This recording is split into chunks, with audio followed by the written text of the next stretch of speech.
Thank you, Chuck Okay. Todd. Right. You heard it here. We begin with the most important story in politics tonight, and I have to tell you, it's also the most important story in national security right now. You are looking at the array there, the top 6 intelligence agency leaders united right now with a message that I guess they couldn't help it, a message that undercuts Donald Trump's own claims all year about Russia.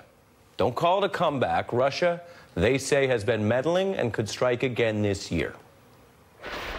There should be no doubt that Russia perceived that its past efforts as successful and views the 2018 U.S. midterm elections as a potential target for Russian influence operations. This was not just a hearing, it was a warning. The intel chief's releasing a report to go along with it so everyone can read it themselves. Russia getting even bolder and more disruptive in their cyber operations with hack and leak operations for influence and attacks on our infrastructure, which could include the electrical grid or nuclear power. Now, that's not an assessment from the media or independent analysts or congressional Democrats. Again, I have to repeat this because there's so much debate about the facts these days. That's an assessment from Team Trump, and it is obviously damning.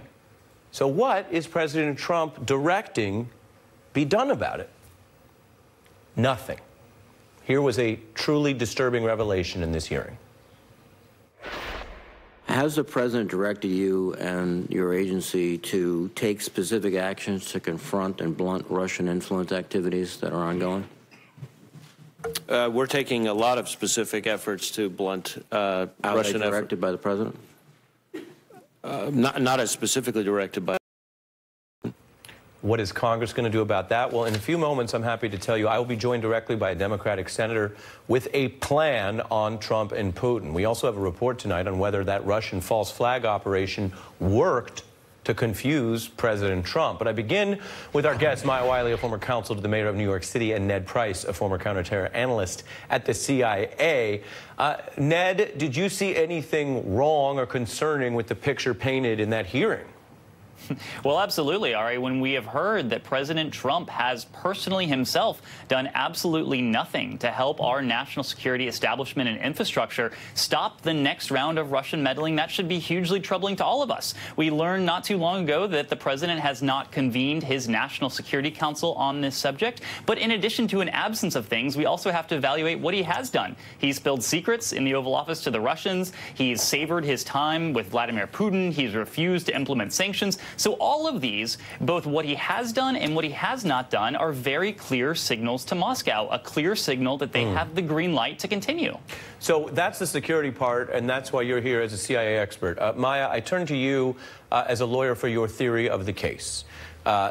Here's the most damning theory, that Bob Mueller is gathering evidence on Donald Trump, and it does relate to Russia, and it concerns Donald Trump. So he is actually doing a different job, a worse job as president on these issues, because he is so worried and so sort of scared of doing anything that feeds into this Russia narrative, right? So he's just hands off and letting Putin run the table. The alternate theory of the case that I want your analysis of is that Donald Trump didn't do anything wrong. Nothing's been found. Certainly nothing's been released on him from the Mueller probe so far. But he now has a personal ego problem with directing even his own folks who say there's a Russia issue to do anything about it, because he just worries it will feed a perception, not a reality, that the Russians helped him or had a big impact in 2016, and he doesn't want them to get the credit. And so it comes from a place of looking guilty but not being guilty. Analyze those two theories of the case for us.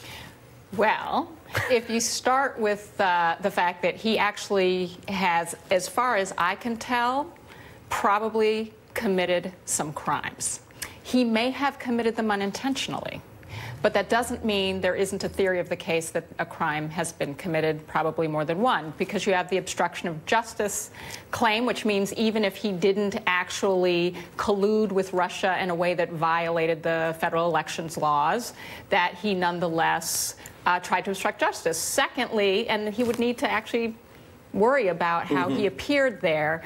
I think that if he accidentally violated laws, which is he was benefiting from what Russia was doing, he wasn't intentionally colluding with them, but yet using the information in ways that made him appear to be guilty, he certainly would have to worry at this stage. I would actually argue, though, he'd have to worry about appearance, but he would, if he was acting presidential and taking the national security interests of the country to heart, he would actually appear more innocent than he currently does. Right, you're saying, and so I wonder, Ned, to weigh in on that.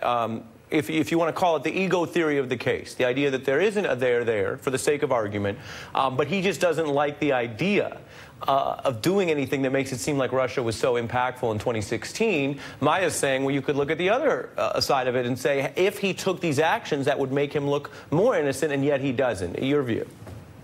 Well, that's right. Look, I think we have to chalk this up to the fact that President Trump is very sensitive on this issue. He doesn't want to do anything that could undermine what he perceives to be the legitimacy of his win in the election.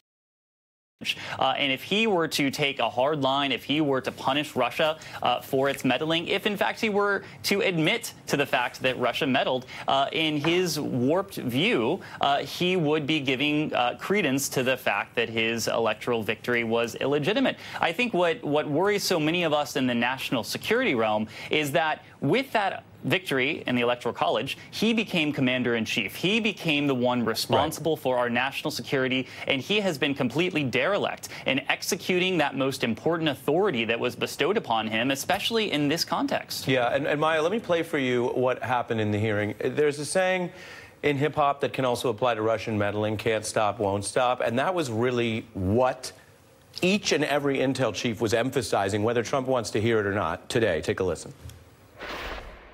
Do you agree with Director Pompeo that we haven't seen a significant decrease in the Russian activity? I agree with Director Pompeo. This is not going to change or stop. Yes, it is not going to change, nor is it going to stop. Throughout the entire community, we have not seen any evidence of any significant change from last year.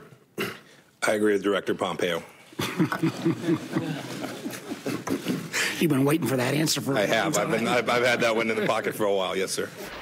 It's not going to change. It's not going to stop. It is a little bit of a congressional giggle because these are long hearings and it goes on and on and on, and it's almost funny to them that we all obviously agree. The problem I submit to you is if the president were the last person being questioned on that row, would he say can't stop, won't stop? Would he say Russians are coming out, or would he continue to undermine this intel? Well, what he's actually done throughout his presidency is undermine the intel. I mean, there's nothing actually new with this national security community saying we got a problem with Russia.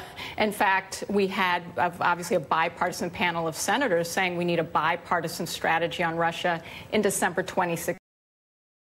What Trump has done, and as PolitiFact said, the biggest falsehood of 2017 was actually Trump saying no Russian interference. Right. And so the real question, in my view, putting aside Trump's legal problems, is that the Republicans aren't actively demanding a significant look at what's happening in with Russian interference. And you say that the reports of the meddling are not new, certainly the case, but this report today, which I was reading, saying that Russian midterm activities could also include targeting our nuclear system and our electrical grid. You see it up there.